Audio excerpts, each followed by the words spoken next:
Hello दोस्तों, पुनः आपका फिर से स्वागत है एक नई वीडियो के अंतर्गत। और आज इस वीडियो के अंतर्गत दोस्तों जो हम बात करने वाले हैं वो थोड़ी सी परेशान करने वाली खबर है उन बच्चों के लिए जिन्होंने कहीं ना कहीं NIOS से डीएलएड कर रखा है। उन बच्चों को बहुत ज़्यादा परेशान करने वाली ये खबर देखने को उनके लिए मिल सकती है, चाहे वो आने वाले समय में शिक्षक बनने की उम्मीद लगाकर बैठे हों या फिर बीपीएससी में किसी भी प्रकार की शिक्षक बनने की उम्मीद वो कर चुके हैं, यानी कि शिक्षक बन चुके हैं।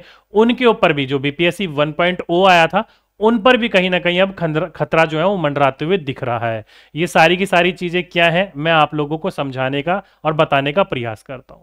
तो देखो दोस्तों, आप लोगों को पता था कि आज के दिन यानी कि 28 तारीख के दिन सुबह 10:30 बजे के आसपास उच्च न्यायालय के अंतर्गत जो है सुनवाई होनी थी।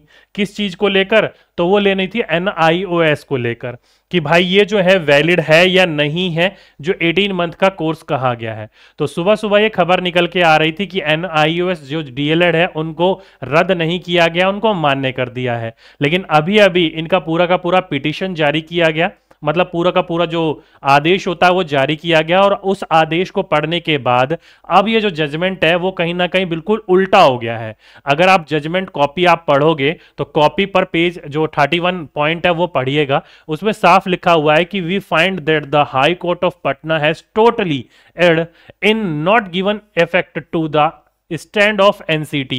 As a matter of fact, we fail to understand as to why NCRT did not challenge the said order when its specific standard the said 18 months course was only for the in service candidate. यानी कि यहां पर ये साफ साफ कह रहे हैं कौन? सुप्रीम कोर्ट यानी कि उच्चतम न्यायालय, कि हम लोग जो है ये पूरी तरीके से परेशान है या पूरी तरीके से ये समझ नहीं पा रहे हैं, समझने में असफल है कि पटना हाई कोर्ट ने इसे एक्सेप्ट क्यों कर लिया कि ये जो पूरा का पूरा कोर्स है वो 18 मंथ का कोर्स है, साफ साफ दिखाई दे रहा है। और ये जो 18 मंथ का कोर्स है वो केवल उन बच्चों के लिए है जो ऑलरेडी क्या है सर्विस में लगे हुए कैंडिडेट्स हैं, उनके लिए हैं। ये किसी भी प्रकार के और किसी फ्रेशर के ऊपर एप्लीकेबल नहीं है। तो ये पूरा का पूरा जो फॉर्म है ये पटना हाई कोर्ट ने रिजेक्ट क्यों नहीं किया, ये इसके ऊपर समझने में असफल है। और साथ ही साथ में एनसीटी ने यहां पर पूरा का पूरा इसको चैलेंज क्यों नहीं करा, ये भी पूरा का पूरा ये समझने में असफल है। तो इसलिए ये जो हाई कोर्ट यानी कि जो सुप्रीम कोर्ट है, इसने पटना हाई कोर्ट में जो ये सुनवाई हुई थी, कब? तो ये अप्रोक्सीमेटली 6 जनवरी के आसपास हुई थी। यहीं पर ही डेट थी, ये देखो 6 जनवरी के आसपास हुई थी। उसको इन्होंने पूरी तरीके से क्या कर दिया? खारिज कर दिया, रद्द कर दिया है। साथ ही साथ में उत्तराखंड नैनीताल के अंतर्गत भी यानी कि उत्तराखंड कोर्ट के अंतर्गत भी, हाई कोर्ट के अंतर्गत भी इसको पास कर दिया गया था, उसको भी पूरी तरीके से ध्वस्त कर दिया है और उसको भी पूरी तरीके से इन्होंने अमान्य घोषित कर दिया है। और साफ साफ कह दिया है कि NIOS के जो विद्यार्थी हैं जिन्होंने डीएलएड करी हुई है या करी है, वो डीएलएड केवल उन विद्यार्थियों के लिए था जो केवल सर्विस में थे, सभी के सभी के लिए नहीं था, फ्रेशर्स के लिए बिल्कुल भी नहीं था। साफ साफ इन्होंने मना कर रखा है, ये पूरा का पूरा आप इसमें पढ़ सकते हो, ठीक है, साफ साफ मना कर रखा है।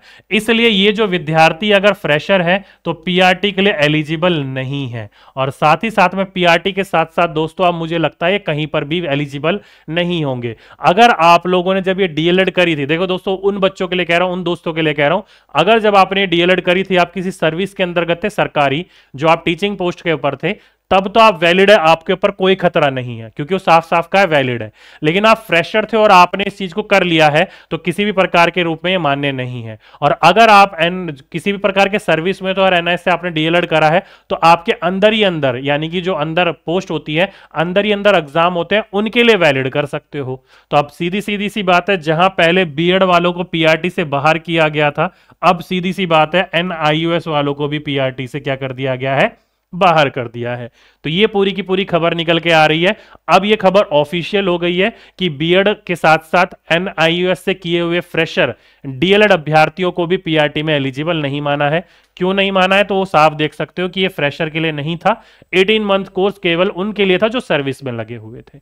ठीक है, तो जो बच्चे कंफ्यूज थे सुबह के लिए या फिर सुबह के जजमेंट को लेकर, तो ध्यान रखिएगा दोस्तों, डीएलएड वालों को अब NIOS से बाहर कर दिया गया है। और बाकी इसके बारे में अपडेट अभी भी कुछ आनी बाकी है, तो और कोई अपडेट निकल के आएगी तो उसके बारे में मैं आपको बता दूंगा। लेकिन अभी तक ये जो खबर है वो यही है कि NIOS को बाहर कर दिया गया है। अब देखो दोस्तों, NIOS को बाहर किया गया है तो कहीं ना कहीं किसी ना किसी तरीके से बीपीएससी जो 1.0 में शिक्षक बने हैं उनके पर भी खतरा है। क्यों मैं बोल रहा हूं खतरा है? क्योंकि देखो दोस्तों, ये लेटर पढ़ो। ये बिहार लोक सेवा आयोग का जब बीपीएससी 1.0 हो रहा था, यानी कि 7th फेज हो रहा था, तो उसमें बड़ी बड़ी लाइन लिखी हुई थी। जब वहां पर वो साफ साफ कॉन्फ्लिक्ट में थे, यार हम बीएड वालों को लें या ना लें, तो उन्होंने पूरा का पूरा लिख दिया था कि फिर भी यदि इससे संबंधित किसी भी अन्य मामले में माननीय सर्वोच्च न्यायालय यानी कि सुप्रीम कोर्ट का किसी भी प्रकार का आदेश पारित होता है, तो उसे हम लोग क्या मानेंगे? हम लोग उस चीज को प्रभावित करते हुए जो भी आपका परीक्षा फल होगा वो प्रभावित होगा। क्या होगा? वो प्रभावित होगा। तो कहीं ना कहीं भाई, अगर आप लोगों ने NIOS से डीएलएड करी हुई है और आपने बीपीएससी में सिलेक्शन ले लिया है और आपका बीपीएससी के अंतर्गत हो गया है, या फिर जो विद्यार्थी एनओएस से करके वेटिंग लिस्ट का वेट कर रहे हैं कि वेटिंग लिस्ट में उन लोगों का नाम आ जाएगा, तो उनके लिए कहीं ना कहीं ये क्या है? बैड न्यूज है। क्योंकि वेटिंग लिस्ट में तो आप बिल्कुल आप लोगों का अब नाम नहीं आएगा। बाकी जिनका बीपीएससी में हो गया है, उनके परीक्षा फल के ऊपर भी फलाफल क्या होगा? परिवर्तन हो सकता है या वो प्रभावित हो सकता है। अब ये जो प्रभावित होगा, ये कैसे होगा, कब होगा, किस तरीके से होगा, मैं इसके बारे में पूरी तरीके से आप लोगों को नहीं बता पाऊंगा, नहीं समझा पाऊंगा, क्योंकि दोस्त ये रिजल्ट जो है ये आज आया है और बीपीसी 1.0 का जो भर्ती है वो अभी हाल फिलहाल में ही खत्म हुई है। तो अब उसको देखकर सुप्रीम कोर्ट जो है वो क्या निर्णय लेती है कि उनको वहां लगा रहने देना चाहिए या फिर उनको बाहर निकाल देना चाहिए, ये उनके ऊपर डिपेंड करता है। लेकिन ये है कि कहीं ना कहीं भाई आप लोगों के लिए अब खतरा चांस है, नेगेटिव पॉजिटिव वाली बिंदु निकल कर आ चुका है। क्योंकि एनआई इसको जब बाहर कर ही दिया है, तो हाल फिलहाल में जो हुआ है उससे पहले भी आपका देखने को ये मिल सकता था। पिटीशन तो काफी लंबे से समय से चल रहा था, जब बीपीएससी 1.0 आया था उस समय से ही चल रहा था, लेकिन इसकी सुनवाई थोड़ी लेट हुई। ठीक, तो ये पूरी की पूरी न्यूज निकल के आ रही है। तो कृपया करके भाई जो भी हो एक बार देख लीजिएगा, जिस प्रकार से आप लोग हो सको उस प्रकार से करने का प्रयास करिएगा।